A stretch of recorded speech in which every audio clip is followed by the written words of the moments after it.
Yun, mayong adlaw sa tanan, no.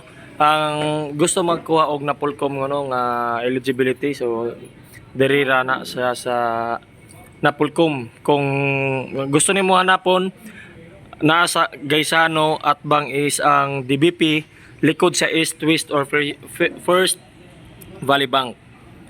So, akong ipakita sa inyo ang first step. So ang first step sa magkuha og certificate of eligibility sa Napolcom PO exam or SPO exam 3rd class or 4th class, first nimong buhaton is mag-logbook ka diri, no. Duol ka kay sir. Step 1, makita nimo by table na diri. So ang imong buhaton, butang nimo imong pizza, oras, pangalan, nya imong address, ug unsa imong transaction, then signature.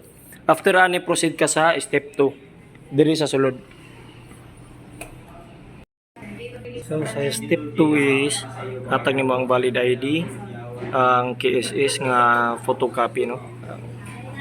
Mao na ang pangayoon diri sa step 2. Nya na kay pilapan gamay. Alright, kita na ang sunod. So diri, no, ang step 3 kay ma'am. So diri nga stage, no, sa step 3 is mag picture sila ni ma'am, then na electronic signature diri nga step. So diri mag signature ta sa step 3. Ang tapos na ta na picture.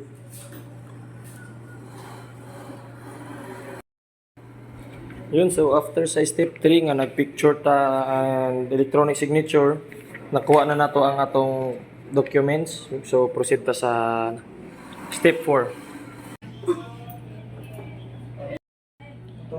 Alright, so sa step 4, ang payment of certification fee 150, no. Ang authentication is 50. So ang diri nga process sa step 4 is payment na lang og sa authentication kung pila ka book imong copy nga gusto kuhaon sa imong eligibility.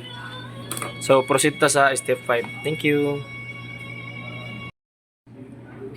Okay, so diri sa step 5 ang kuhaon ni ma'am is ang imong complete name, and double check ang imuhang details para sa imuhang certificate, no. I-double check kay basig na error, then pag okay na hulat na pud ka tawagon.